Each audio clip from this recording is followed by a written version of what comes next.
Ikompli jikber tħassib dwar il-flotta Russa li bħalissa tinsab fil-Baħar Mediterran viċin l-Italja u Malta. Nara kif kibru l-ispekulazzjonijiet dwar x'inhu verament il-mottiv wara dawn il-movimenti.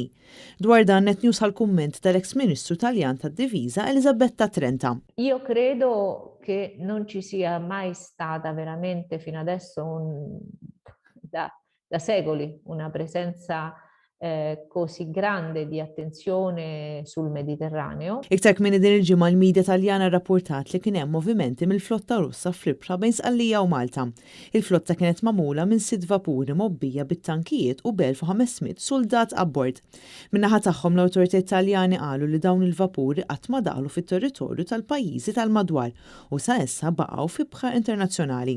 Fid-dawl ta' dan kollu Elisabetta Trenta enfasizzat il-bżonn li l-Unjoni Ewropea għandha taħdem aktar sabiex tiżdied is-sigurtà fil-Baħar Mediterran. Sono preoccupanti le premesse che avremmo già dovuto constatare nei mesi scorsi, no?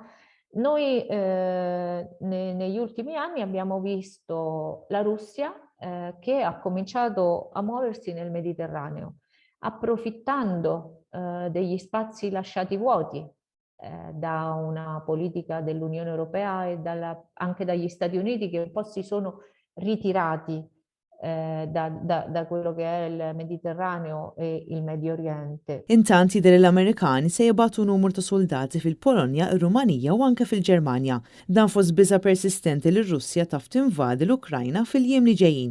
Il-Gvern Russu kkundanna din il-mossa ta' Joe Biden u insista li dan il-pass inaqqas il-possibilità li tinstab soluzzjoni madwar il-mejda għal kwistjonijiet illi hemm pendenti.